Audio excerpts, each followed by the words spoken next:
Welcome to the final episode of VSTML 2014 Recaps from Reality TV Warriors. My name is Michael Harmstone, and joining me as always is the Canadian who is the centre of every episode, Logan Saunders. Good afternoon. And the guy whose idea of a holy signal is completely different to ours, David Bindley. Good morning. Good morning. And after 9 long episodes, Logan got it wrong. Yay! Our 9-week mission was successful. Sabotage. I broke one of my own rules, which is to ignore the distribution of the contestants' suspicions, because that's what I based my switch on at the very last second. Yeah, so it's a bit of a grey area, because obviously when I was doing the suspect list, I only submitted one suspicion at the end of episode 9. Logan did it after each execution, or after Tico's execution, and then before the final reveal. So if I was being kind, I'd actually take your suspicion of Susan after the Tico execution as being your response this time, but I'm taking both for fun. And I didn't hate the finale as much as you guys probably thought I was going to, but it was an episode. It certainly was an episode. I wouldn't say it was an exciting episode, and the reunion was a mess, but we'll get to that.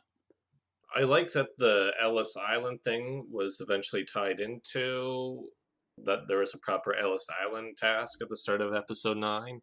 But once again, because of the way WIDM structures it, where we don't know the final results until a chunk of the way into the reunion, it turns more into just a highlight reel or a clip show for the most part in episode 9, and things feel really dragged out. And then when the reunion happens, they really drag that out as well. Yeah, putting this historically, this is the final season that aired on a Thursday. It moved to Saturdays after this season. And I think it's also the final season until COVID happens that has a pre-recorded reunion. After this, they actually do the live reveal on stage, I think. I think Sri Lanka was the first one to do that. And the reunions get to be longer after this, I presume, too, to where we get a lot more info. Because there's info about who was going to be executed at Final 5 when Susan took the torpedo that doesn't even get brought up during the reunion. Yeah, I only remembered who it is because of the Wikipedia page. And then they don't even mention who would have gone home from the first group exemption as well. No, it would have been Daphne, let's be honest, but... Yeah, I would assume so. But it would still be great to get that confirmation, because for all we know, it could have been Sofie, and it would have been Sofie executed twice during the season.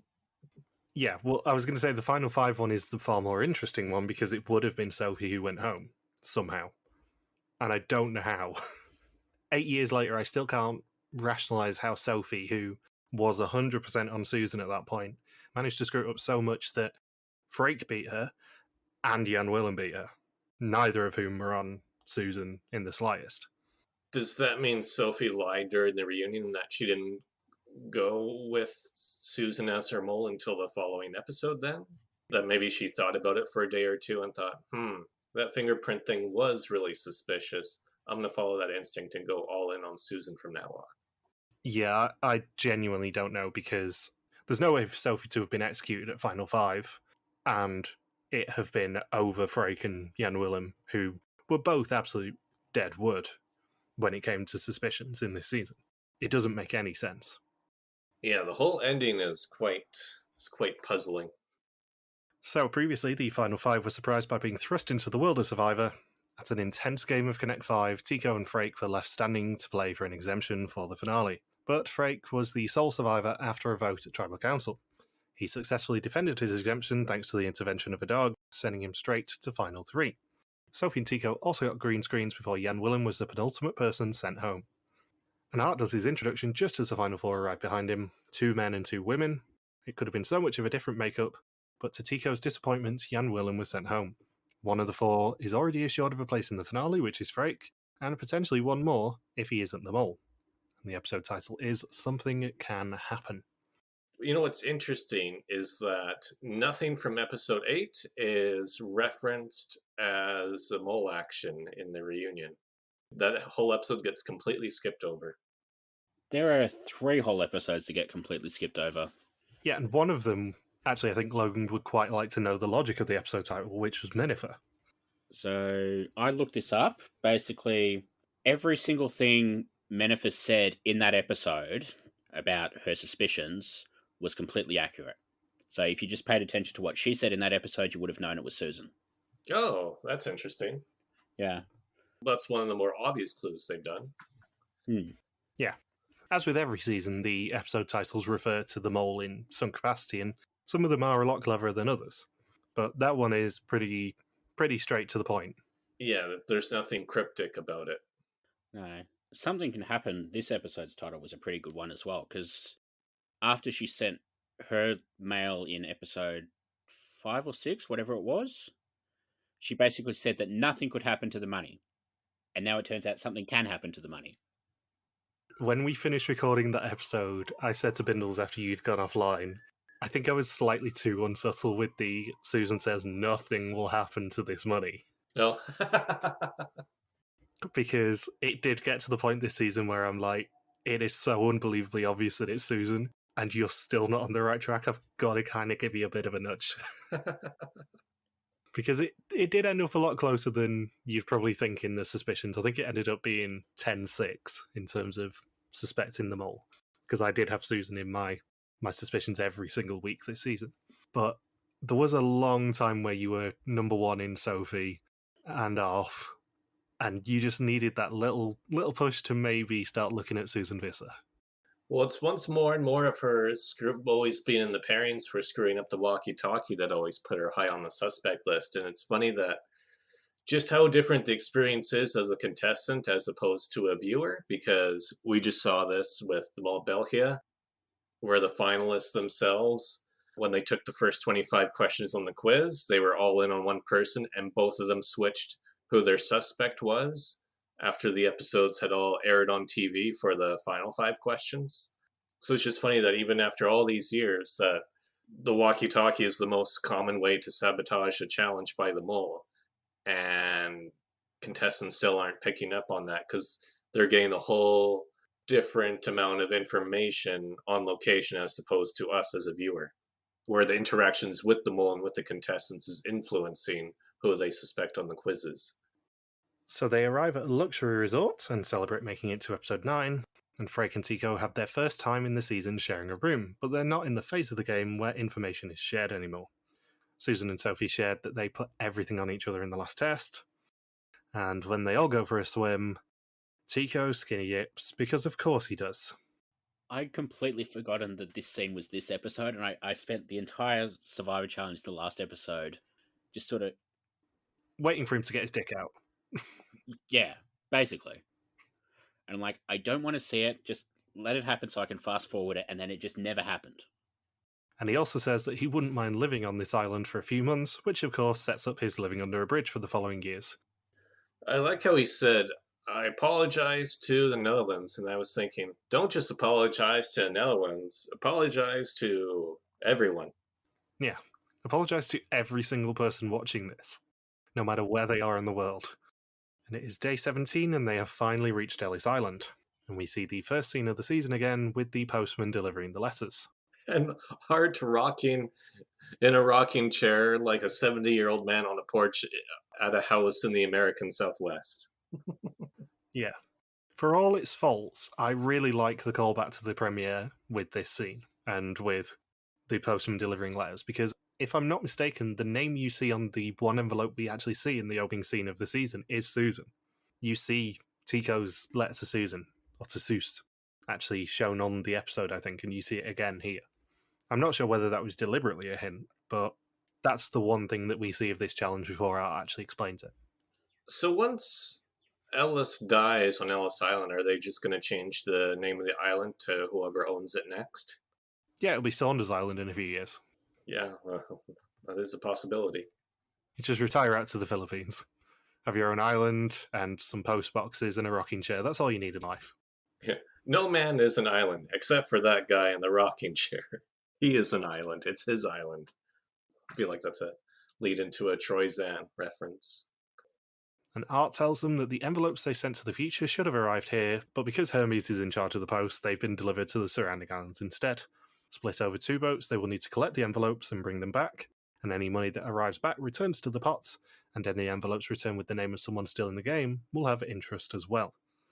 And he splits them into 2 teams, the 2 with sunglasses, which is Susan and Freek, and the 2 without Sofie and Tygo.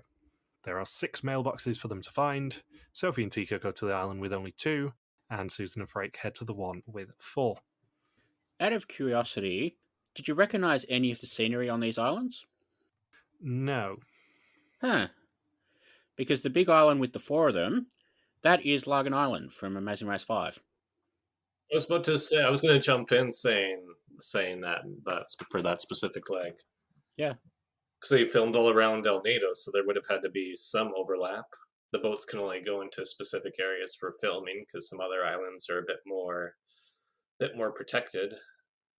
Yeah, the resort that Amazing Race 5 went to is on the northwest coast of the island, and all of the post boxes and that are on the south coast. But it's the same island. And we get something very interesting at the start of this challenge with Sofie and Tygo, because Tygo proves that he can't use a choke, which surprises me. And Sofie has to tell him how to do it for the first time in his life. Susan and Freek then arrive at their first mailbox and find one envelope, and sadly it has Daphne's name on it, so has no interest. Sofie and Tygo find their first, and it is the one that Sofie sent to Susan, and Sofie decides not to tell Tygo that it was her, as Susan is her mole.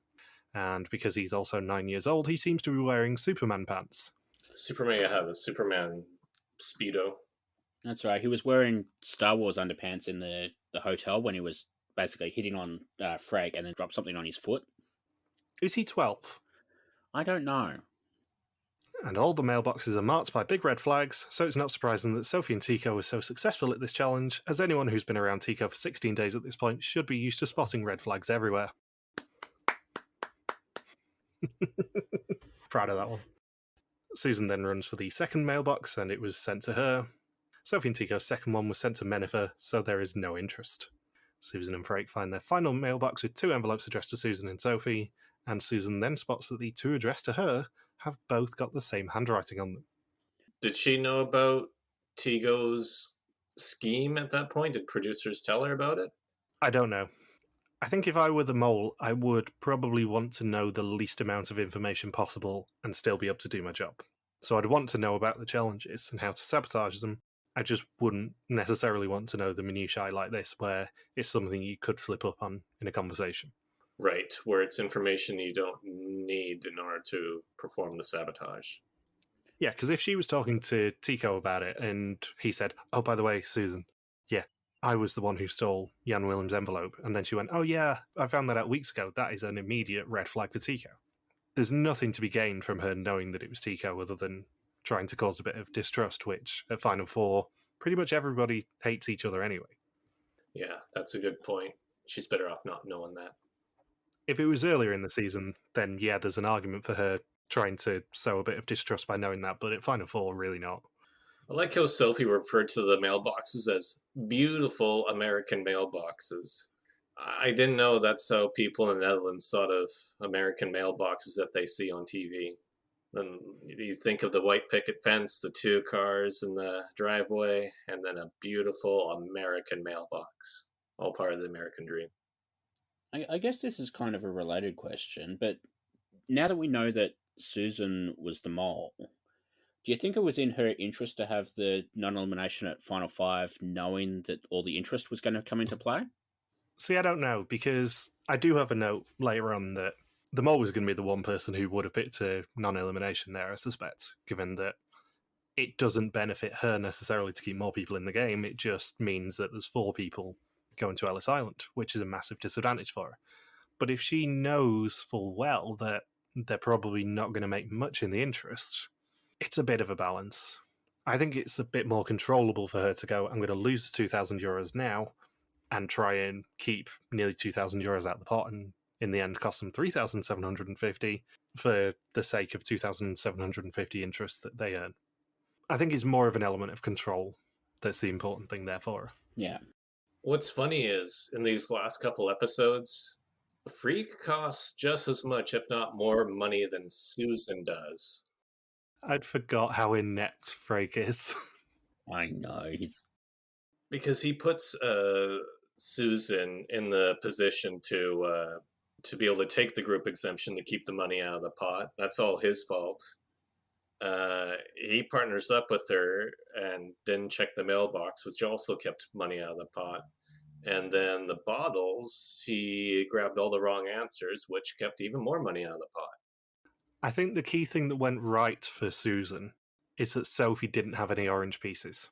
Because there is not a chance in hell that Sofie would have given her any of the orange pieces not knowing what the power was. It's funny rewatching the reunion part where they show that task and you see Sophie's reaction to Susan having that power to keep money out of the pot, where Sofie just knows instantaneously that the group exemption is going to be taken. I've mentioned this a few times, but Sofie and Susan and Arf just give wonderful facial expressions during this entire season. I had completely woken up to how amazingly funny Sofie is as a reaction source. Like, I think between her, Susan, and Arf, they have almost every banner this season from us. There is one that I can think of that doesn't feature any of the three of them, which is Tico flipping the camera off in episode 2. Every single other episode, I think, features at least one of them reacting to something. It's usually Arf, let's be honest. Oh, of course. Arf is brilliant. Arf absolutely should have come back for Renaissance, and it is a crime that they brought Tico back instead. Mm-hmm.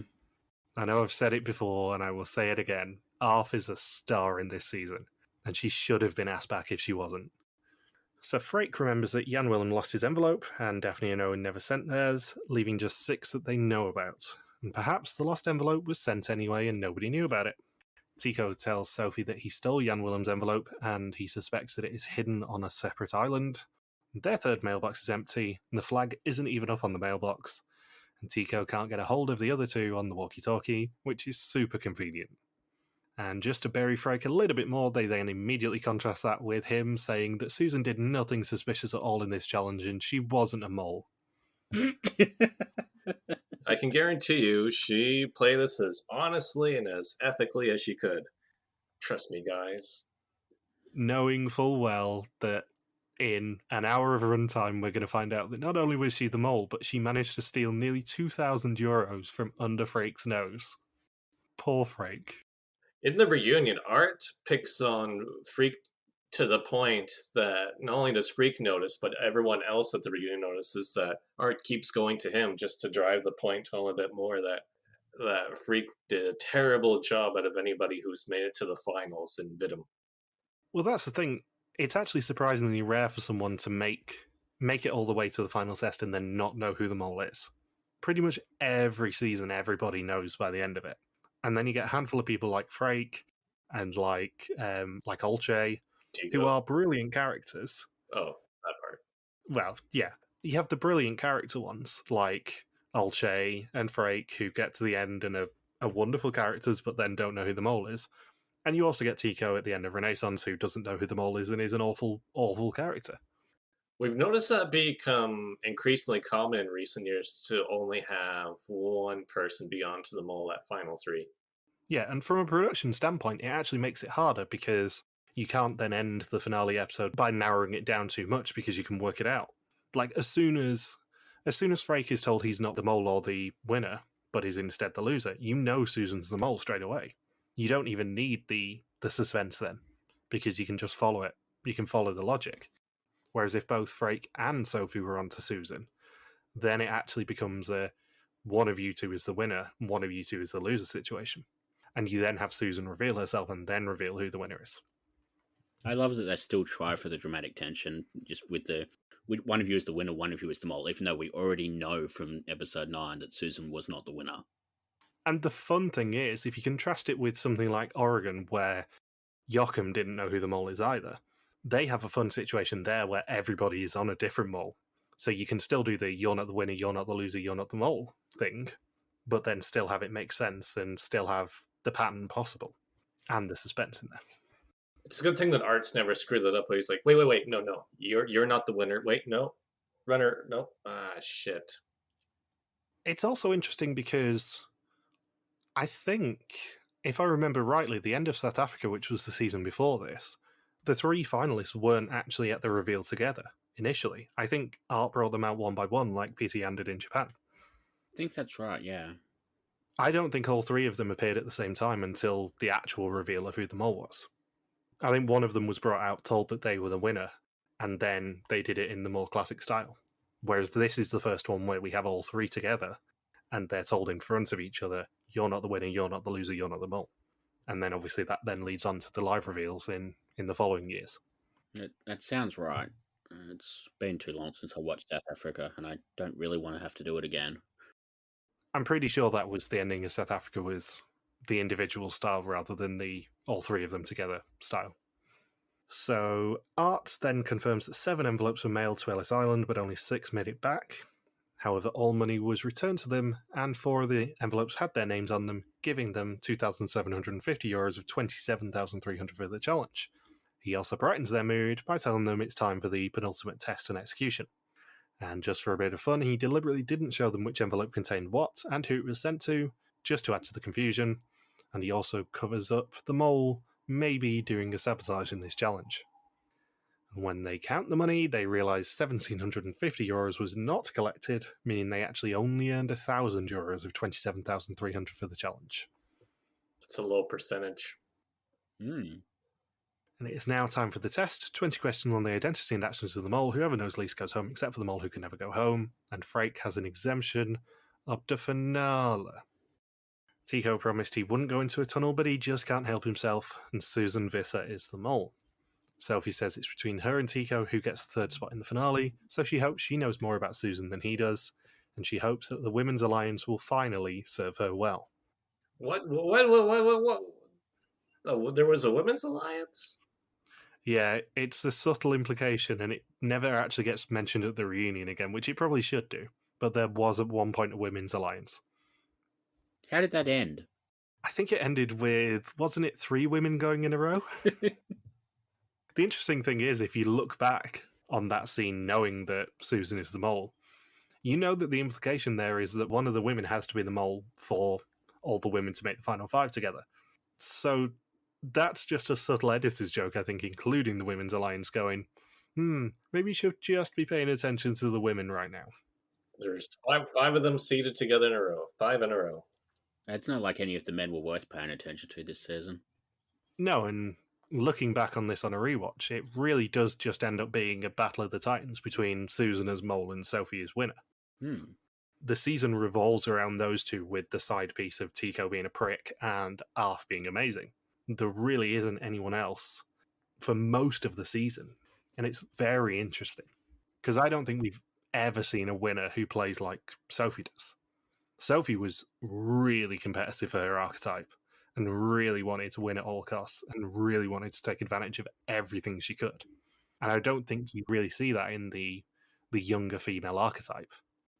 That was really glanced over, just how intense Sofie was from the beginning. They didn't even, in the reunion, they don't even point out that just how much she was manipulating Freek, how close she was working with Tygo, and within the group of 5 women all chatting together what she was doing. They just left out a lot of her brilliance that was a lot more focused on during the first 8 episodes. Yeah, the key thing with Sofie is she never was surprised by any advantage. As soon as she learnt about the black exemption, she was the one who picked it up from the market. She was the one who made sure that Tygo picked it up at the ab sale. She was the one who knew where all the exemptions were. She was never surprised.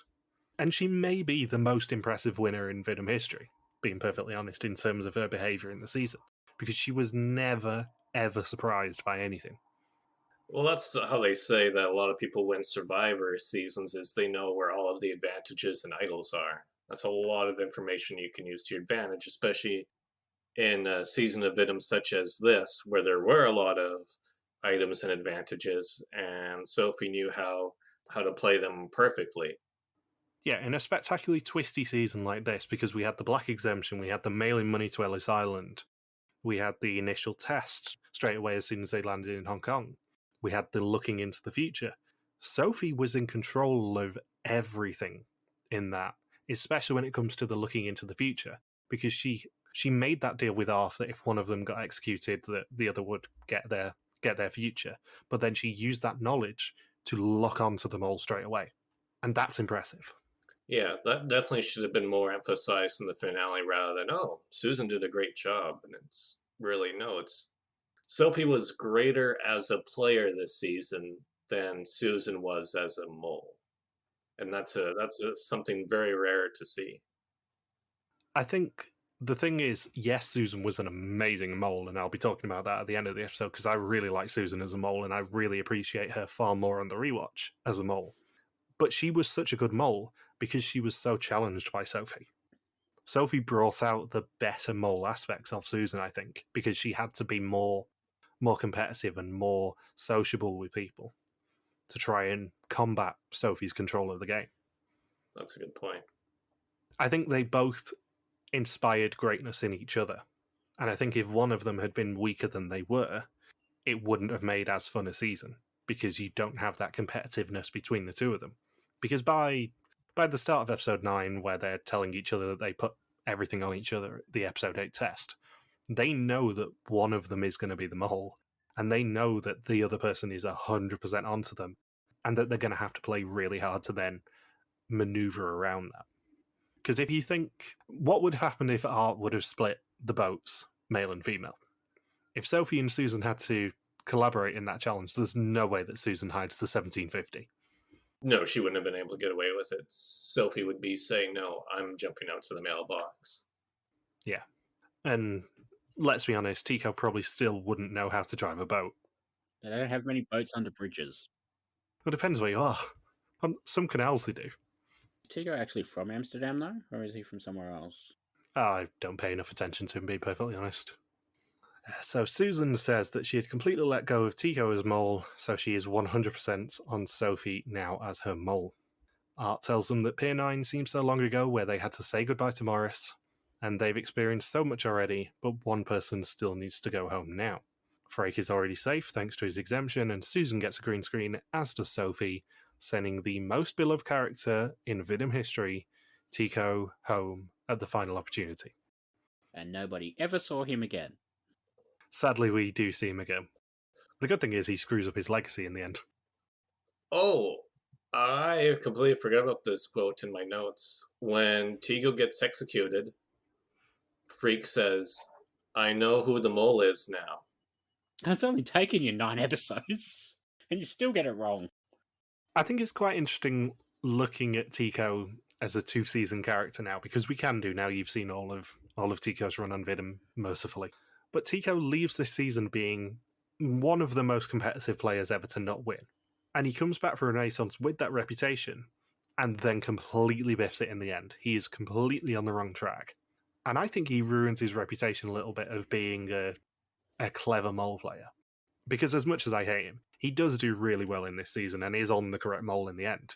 He just isn't as good as Sofie at actually answering all the questions and being as quick.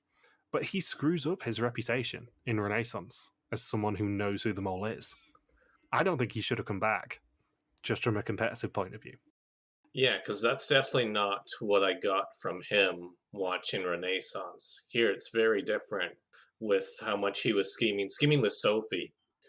So maybe some of the ideas that he was able to pull off is because maybe off screen, since we don't get to see the full conversations, Sofie probably helped him out with the execution of some of those plans. But him stealing the envelope and setting up young Willem and some of the other things he does in the season, and just outright prod, or I think in his end speech with Art, he says that he poked, prodded, teased, and annoyed the others.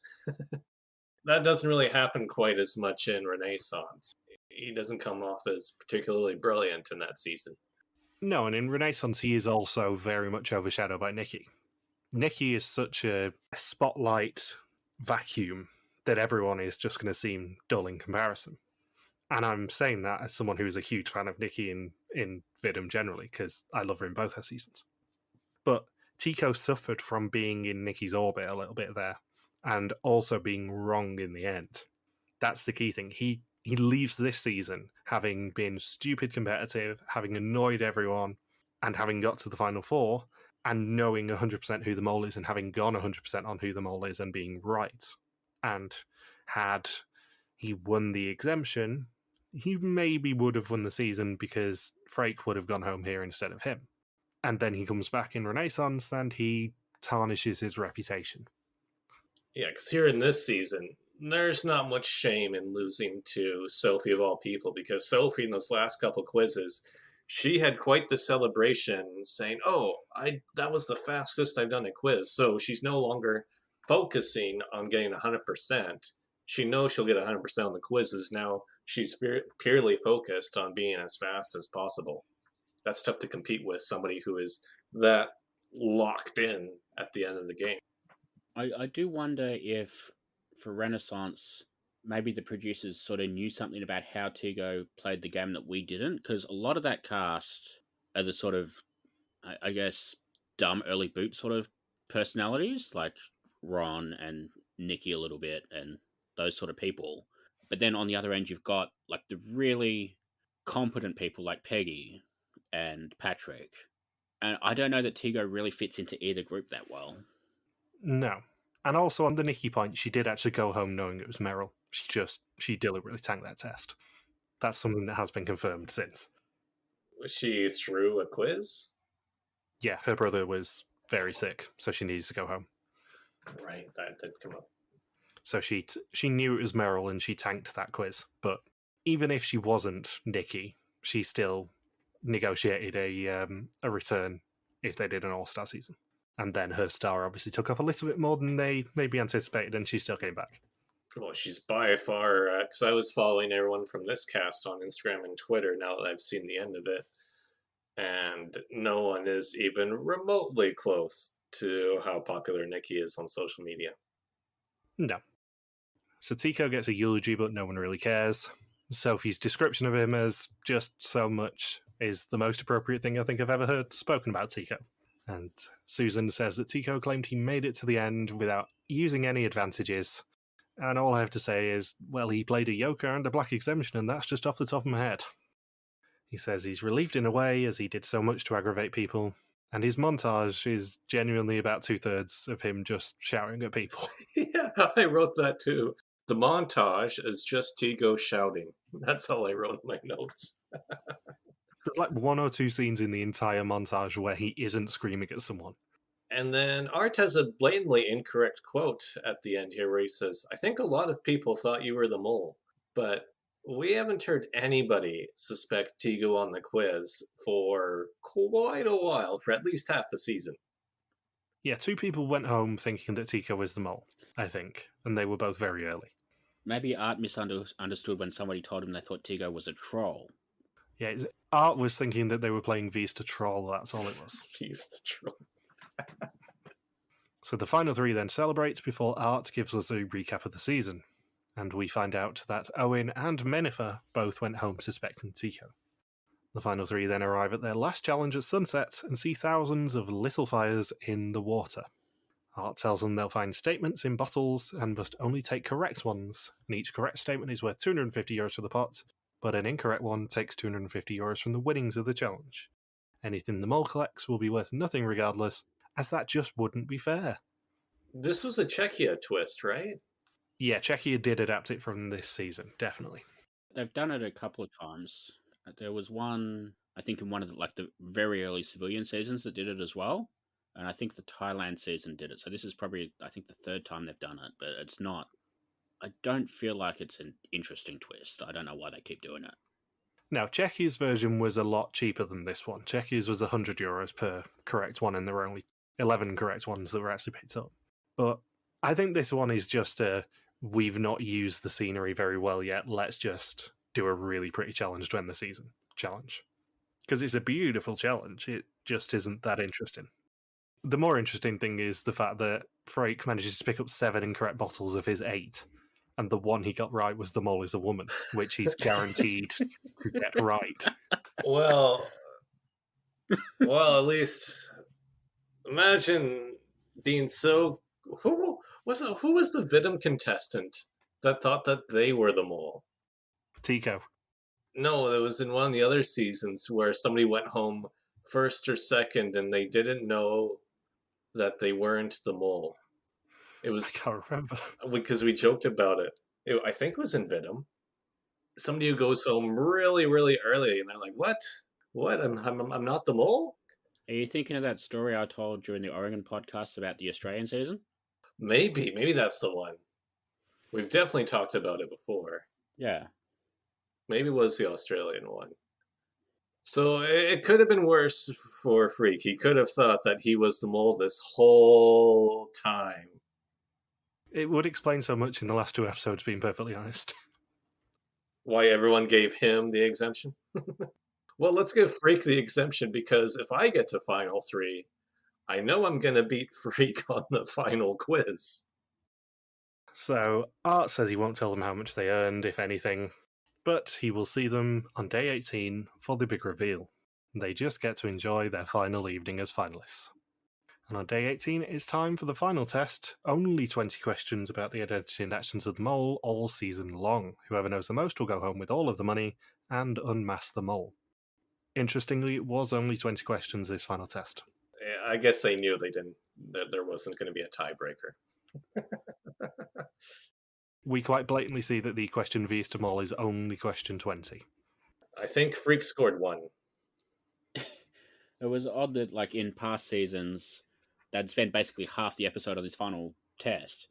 I think this one's over in about 30 seconds, just because there's no tension to it. Yeah, it's quite interesting how little suspense there possibly can be from this final 3. Given that it is very much not the first time we've had it where one person's on the mole and then the mole and the loser are onto the winner. But they drain the suspense out of this because it is so blatantly obvious that it's either Susan or Sofie who is the mole, and Freek probably isn't going to win the season. I like how before the quiz, Sofie asks Freek to express his feelings about the black exemption, and Freek refers to it as hate with a capital H. I mean, I don't love the black exemption, as Bindles said in the premiere. As a one-season twist, it would have been alright. Every single season, maybe not so much. It loses its impact. And Sofie has a very mole-esque confessional saying, I got tangled in a web of lies. I hope not to lie anymore in my life. And then you think, well, Sofie was playing so hard that she probably lied more than the actual mole did during the season. Yeah, I think it's very interesting hearing Susan in the reunion talk about being the mole, because she, more than maybe anyone else, approached it from the idea of it being a candidate and tried to be the most candidate-y mole possible and just make those relationships where really nobody distrusted her. She had 2 people on her the entire season. And that wasn't until very close to the end of the game. And that's really only because Sofie figured out a hidden clue rather than being onto Susan specifically through her actions. The winner wasn't confident that Susan was the mole until episode 7. That's nuts. We've had seasons where someone's basically pegged the mole, like basically the first time they've met. They basically just looked at the cast, just picked someone out as you're the mole, and then won. And it's really interesting because I did that with Susan this season. The first I saw of Susan, I was suspicious of her.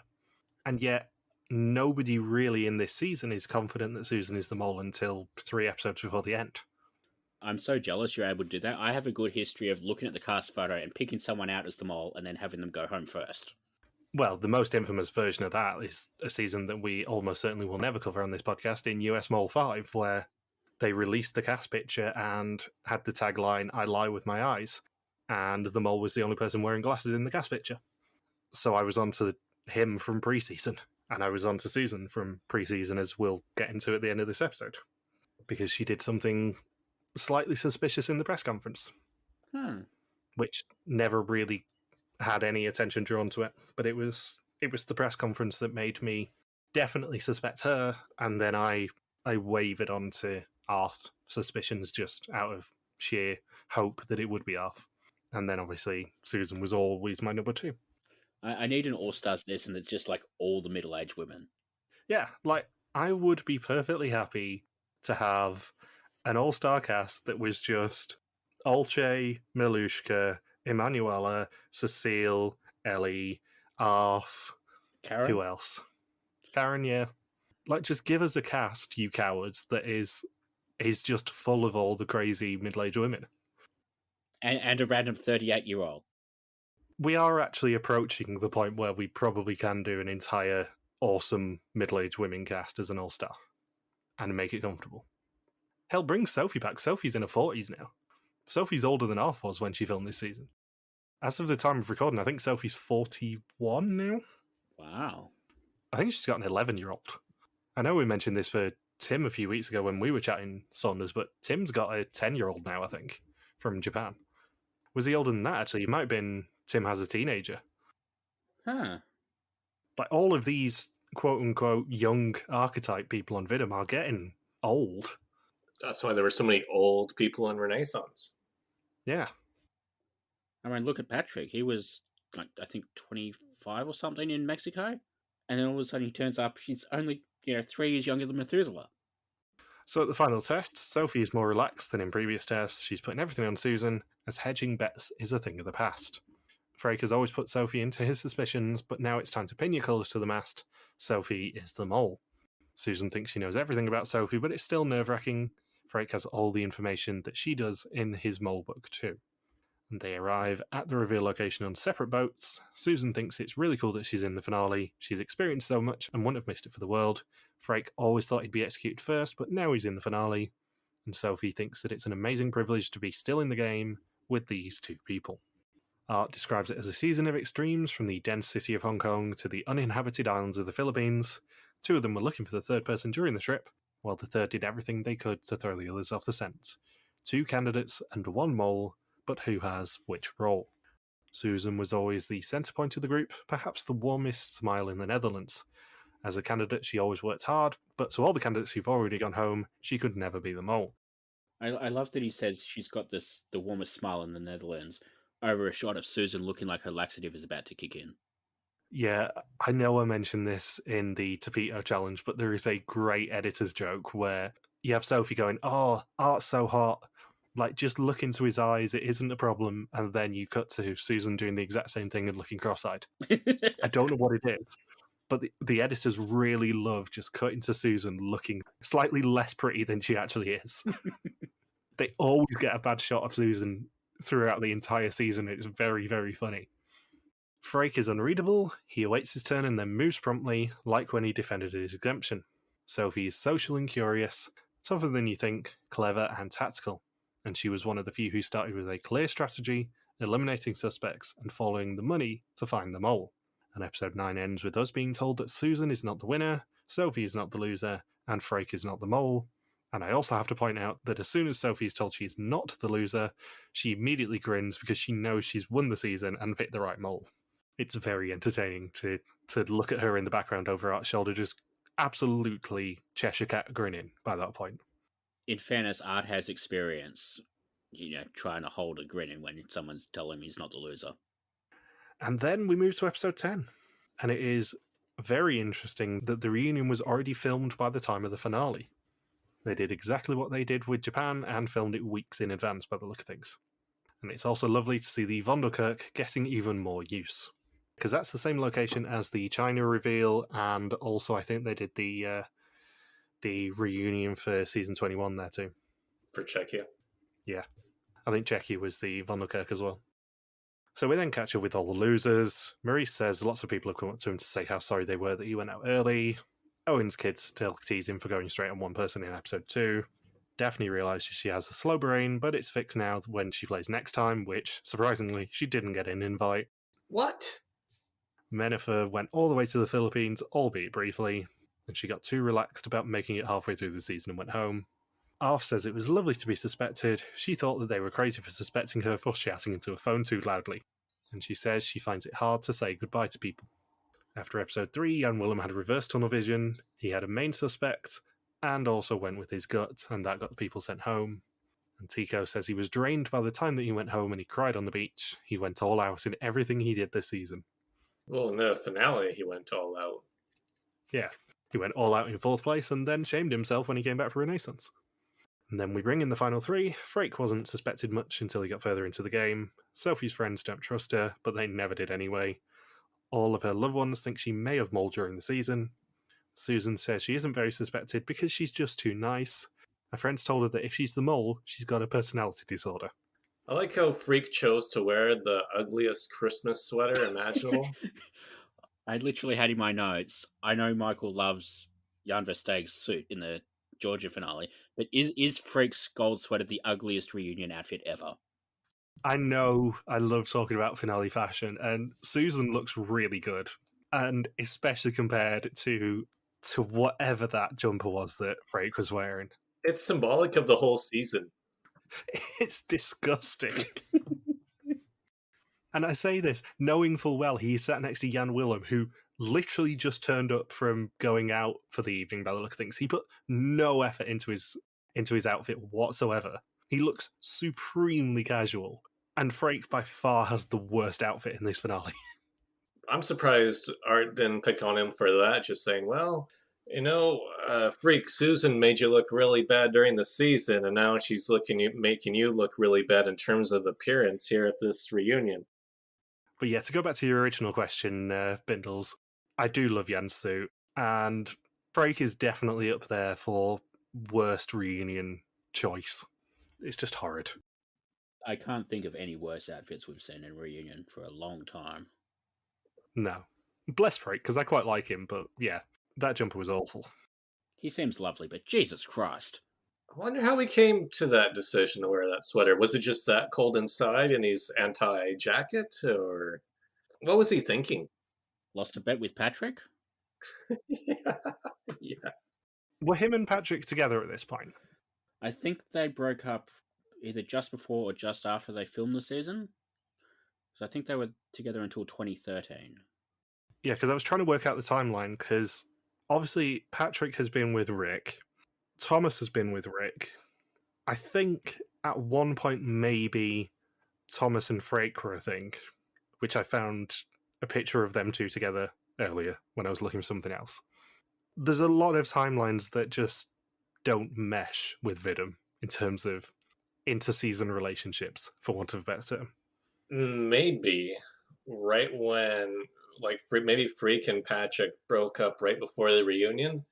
And while Freek was gone, Patrick raided all of Freek's closet, clothes, threw him out the window. And just as a mean joke, he left that one sweater inside the closet for him to wear to the reunion show later that evening. So that when Freek comes back to the apartment, that's all he has to wear. Now, do you want the sweater that looks good or the sweater that looks like piss? It looks like something from the Tygo Under the Bridge collection. Yeah, Freek's into modeling now. So Freek is then confirmed as being the runner-up of the season, leaving just Susan and Sofie for the reveal. Susan is then revealed as Mole, meaning Sofie is our winner. And what a deserving winner she is.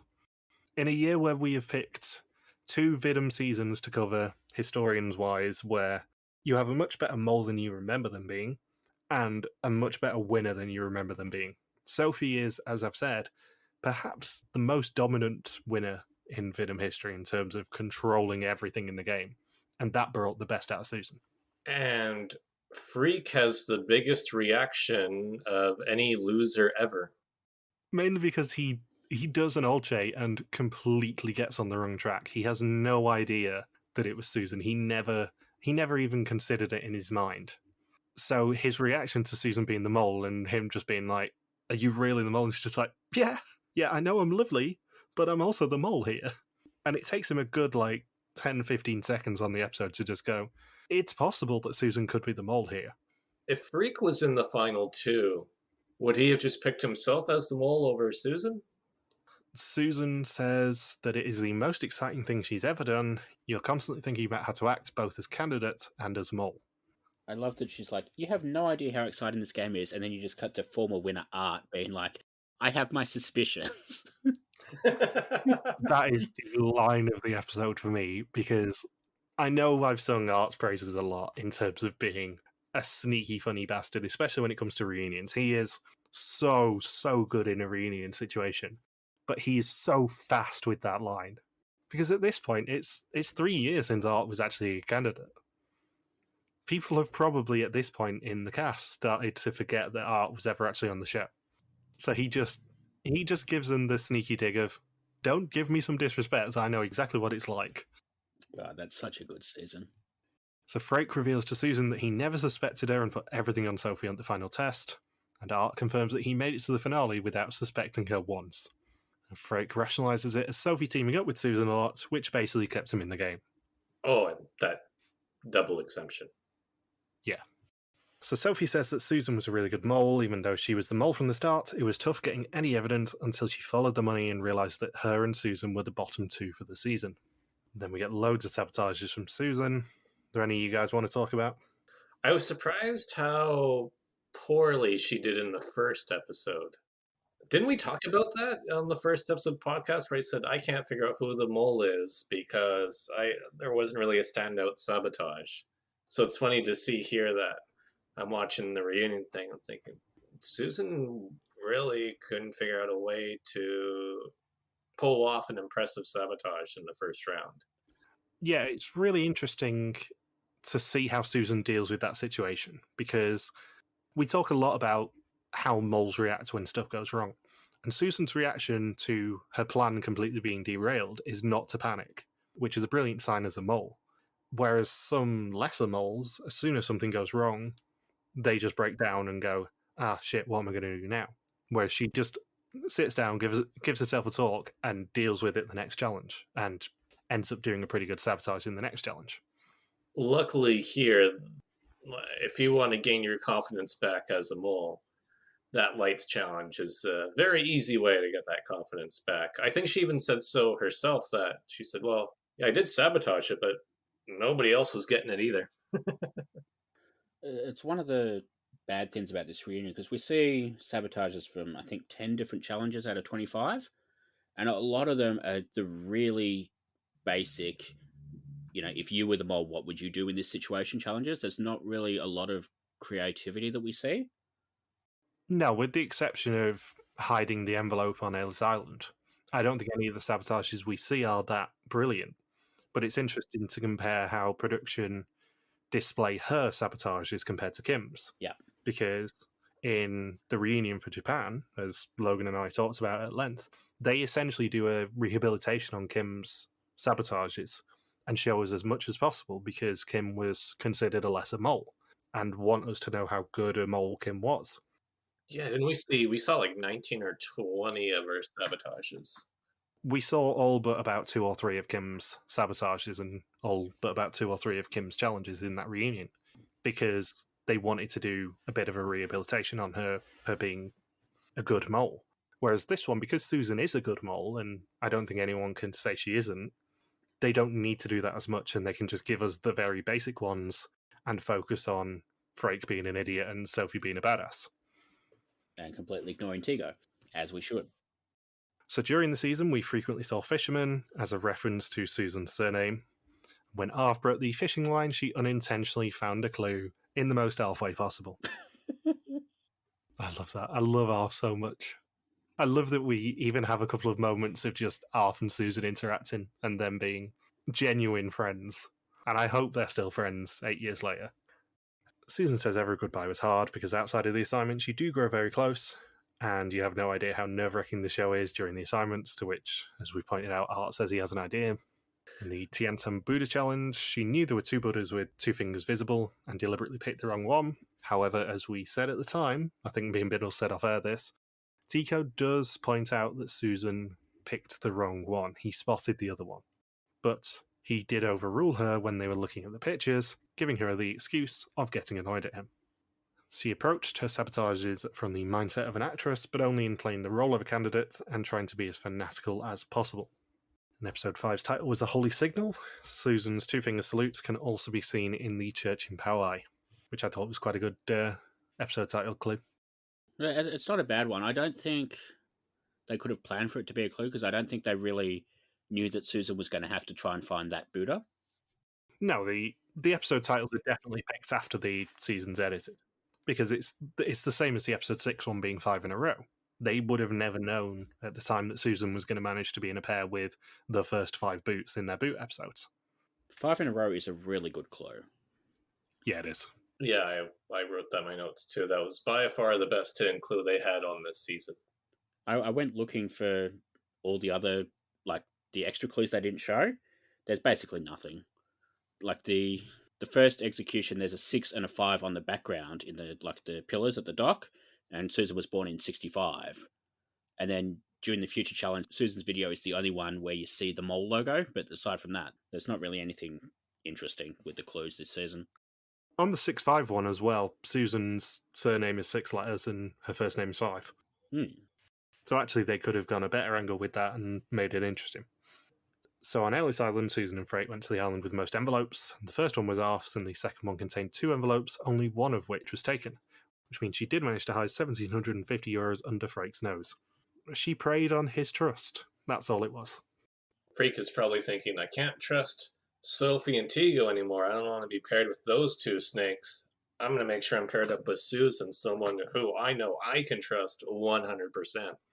Speaking of snakes, there's a good moment we skipped over. When they're covering the snake challenge, Arf sort of just casually asks Arf and Jan Willem if the reason they didn't get along in that challenge is because Jan Willem is a sexist pig. Yeah. Was it the man and woman thing, Jan Willem? Yeah, I think it was. Of all the people we have seen in WIDM, Arf has got to be up there for most entertaining interactions with other people. Yes. I think that's probably why I love her so much, is because you put her with any single person and she brings out the best in them. In the same way that Sofie and Susan bring out the competitive best in each other, you have Arf just bringing up every character and making them entertaining. We also have a little bit of banter between Arf and Susan at the reunion where she says, I fell in love with Susan. She was so charming. And then Susan says that she fell in love with Arf too. And then who else was charmed by Susan? Well, Freek definitely was. That's why he's one of the reasons why he wasn't onto her. And then maybe Mennefer too? I can't remember, but that seemed to contribute to a lot of the leeway that Susan was given, especially during when we got down to 5, when she kept getting thrown into those key roles. And then, especially during the fingerprint challenge, where Susan says, I don't know why they put me here, because now they have a 0% chance of earning money. I just know not to pick the right one. I think the key thing with Susan is she's so nice and unassuming that you can't help but like her. And it's a brilliant quality for a mole because it allows you to get away with far more stuff if people just like you and trust you immediately. Because if you'd made Tico the mole, for example, he would have got found out really quickly just because he's a complete prick and wants to be the center of attention. Whereas Susan is very, very quiet, very unassuming, always in the background, just being sneakily entertaining and sneakily sabotaging. One thing I've been paying attention to a bit more ever since the whole Philippe situation, the Mole Belgia, of just the idea of how hard it is to be the mole. And we get a brief conversation about that in the reunion where Mennefer says that she tried 2 sabotages, I think, 1 or 2 herself, and she said both times people were suspecting her like that. When she was just trying to sabotage but be subtle about it to where she was acting, just trying to act a bit moley, and she realizes that if she was the mole, everyone would be onto her really quick if that was indeed her role. Oh yeah, Daphne. Daphne was the other person who was really charmed by Susan. I think everyone was charmed by Susan to some extent, to be perfectly honest. And that leads me to another thought is, one thing that was off with Susan is when Susan was laying in the hammock and Sofie goes up to her and Sofie says, oh, by the way, I'm putting all my questions on you. And then Susan says back, oh, I'm putting all my questions on you too. Not the band, on Sofie. I was thinking, why not try to throw off Sofie? Would Susan have been able to pull off that manipulation right before the end to have Sofie onto somebody else? If Susan has been able to charm all these people so successfully, would she have been able to throw Sofie off the scent somehow?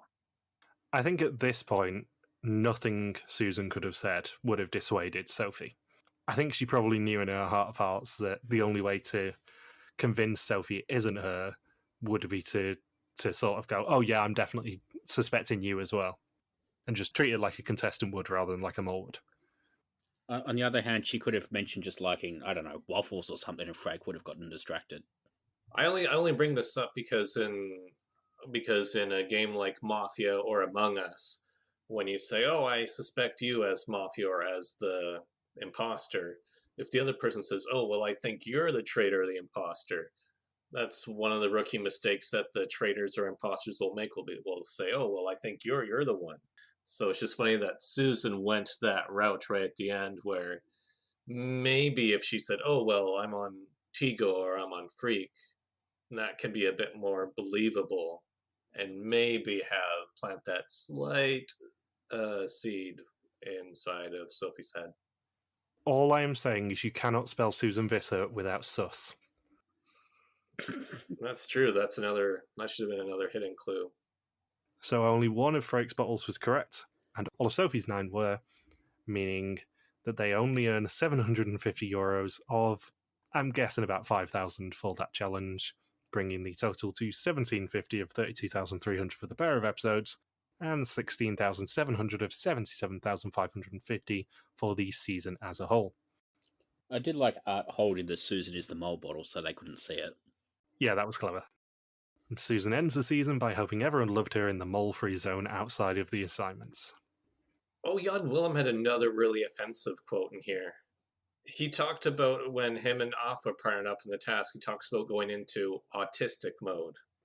Yeah. And I'm thinking, well, Tigo's not the most offensive person in this cast anymore. No. Bear in mind, I am the person who made a choking joke earlier, and I still won't touch that one with a barge pole. So now the question that has plagued Logan all season, I think, how did I know it was Susan? And the answer is annoyingly simple. There was a press conference before the season, as I've mentioned a few times, and all of the people got interviewed in that press conference, and I actually think there was a longer version that isn't on YouTube anymore, sadly for you Saunders, but there was one where they really interviewed everyone, and everyone was asked what their tactics as mole would be. And everyone gave a straight answer apart from Susan. Susan gave a very wishy-washy answer in that press conference. And that was what made me suspect her. And then annoyingly, bearing in mind that in South Africa the previous season, I had got it so wrong about who the mole was, and I came bottom of the suspect list, and I was really annoyed with myself. I didn't trust my judgment here when I should have done. So I put Arf first. I was very much suspecting it would be an older female. So I was looking at Arf, assuming she was an older female at the time, even though she was 37. And Susan was always my number 2. And then as soon as Arf went home, Susan became my number 1 and never moved from that spot for the rest of the season. So it was just pure gut instinct, annoyingly. There was no real way for you to beat me this season unless you put her first more than I did. But it was just pure gut instinct as to how I was very suspicious of Susan. Because as soon as you get any sort of suspicion, you do go into the tunnel of watching that person closely, and then I started seeing potentially suspicious things that she'd done and was more convinced than ever that Susan was the mole, and I was right. That's a good observation. If only you stuck with it, you would have had a perfect game. And now it's really annoying because I think I came 6th on the suspect list this year, and I would have 100% come first had I trusted myself just a little bit more. And interestingly, I know we've talked about this a lot in the past couple of Historian seasons, but the WIDM subreddit did do a poll of moles earlier in the year, and Susan placed 11th of the 23 moles, and 5th of the Dutch moles that we've discussed on the podcast. She should be a little bit higher, I think. Yeah, after this rewatch, I like Susan as a mole a lot more. I appreciate a lot more of the stuff that she did, because she was always true to herself, and I think that's a very good quality for a mole. She seemed very authentic even when she was being very inauthentic. Especially when the only person who detected her, which wasn't until episode 7, was Sophie. And that was Sophie more outwitting the game mechanics rather than genuinely being on to Susan. Do you think she was a good mole, Bindles? I like her as a mole. I think there's been better moles. The South Africa mole is really good, so I think she sort of comes off a little bit inferior by comparison to that. But I've definitely seen much worse moles. Some of them aren't even American. There's one Australian season where the mole is so bad that even after they go through all the sabotage and everything, I'm still not sure they didn't accidentally announce the wrong person. And something I think I have discussed before, I think I actually did discuss this during Oregon, but Susan and Thomas are friends. And in fact, teamed up for a show called Dance Dance Dance in 2019. What? And there is a delightful picture that I sent Bindles earlier of their press picture of them dancing together. So if you Google Susan Visser and Thomas Kamart Dance, Dance, Dance, you'll get a wonderful amount of Google images of them dressed up for the 3 episodes that they were in that show. They were the first boots in that show. The funny thing is, I saw that photo and I recognized Thomas instantly. I'm looking at the photo right now and I'm still not sure that's Susan. And they raised, I think it was €25,000 for their charity. That's a lot of money compared to WIDM. Did it go to Rocky's charity? I think a portion of it probably did go to Rocky's charity just to be safe, yeah. Because it's the only charity in the Netherlands. Yeah. The other very interesting thing, and I've no idea how you weren't spoiled on this season from this, is if you cast your mind back in 2019, I did happen to go to the WIDM finale, and Susan and Thomas actually arrived together and worked the crowd signing autographs together. And on my Facebook, there is a picture of Thomas followed immediately by a picture of Susan. You know I don't pay attention to your Facebook. I wasn't referring to you. I was more referring to Saunders. You knew who them all was at that point. You know Saunders doesn't pay attention to your Facebook. Oh, no, I know that, but it's just very interesting that I took a picture of, I think, outside of Colombia, obviously, I took a picture of 3 moles who went from that season, and 2 of them were Susan and Thomas. The other one was the Dominican Republic one. Oh, my condolences. Which it doesn't really matter if Logan's spoiled on that, because he'll be spoiled by the end of episode 2 anyway. So, suspicions-wise, my suspicions for week 1 were in order Arf, Susan, and Daphne. My suspicions for week 2 were Arf, Susan, and Menifer. My suspicions for week 3 were Arf, Susan, and Sofie. And Arf, Susan, and Sofie in week 4. In week 5, it was Arf and Susan for me. In week 6, it was Susan and Tico. Susan and Sofie in week 7. In week 8, it was Susan. And both times in week 9, it was Susan who I suspected. Meaning I did have her in all 10 opportunities. And who did you suspect after episode 9, Logan? Yes, tell us. Just to make it official. I flopped from Susan to Sofie for the very final suspect list. And that's only because of everyone saying how they voted. And I thought Tygo wasn't onto the mole. No, it's very interesting, actually, in Tico's execution, because Sofie calls it out. She says, I know Freek's safe. I know Susan's safe because she's a mole. And it's between me and Tico for who gets to basically win this season. And boy, did we look out with that result. Yeah, I'm glad we're not talking about Tygo, the winner. But then we may not have come back for Renaissance. Well, he wouldn't have come back for Renaissance, but we also would have had to, praise him. I don't think we would have praised him. We're not contractually obligated to do so. You might not be. Yeah, the winner of WIDM wore Superman briefs and cursed out at people, and his best friend was a guy who referred to going into autistic mode. You might not be paid to praise him, but some of us are in the pay of Big Avro. Anyway, let's cut to a Dairy Queen advert. So, have you guys got anything else you want to say about this this season as a whole? It was good. Yeah, I liked it. Thanks for having me. I'm very glad you enjoyed it, because I always have a concern when we pick these historian seasons that, especially when it's one you've never seen before, you're going to go, oh, it's shit at the end. Oh, that was a terrible choice. So, are we doing another one? Well, that is the question, and we will leave it on a cliffhanger for the actual podcast, but we will be doing some sort of historians for 2023. What that is, you'll find out probably when Belky has finished airing again, and when we've got it all recorded, and I can actually announce things. But rest assured that Amazing Race Australia 2 will be coming next year, as will at least one more WIDM season, which we know what it is. We've already discussed what it's going to be between the 3 of us, but maybe more than one, maybe not. We've not decided just yet. But you'll have definitely some Amazing Race historians next year in the form of Amazing Race Australia 2, definitely some WIDM ones in the form of insert season here, and then maybe something else after that as well, as we approach episode 500. Oh, wow. It adds up after almost 10 years. It very much does.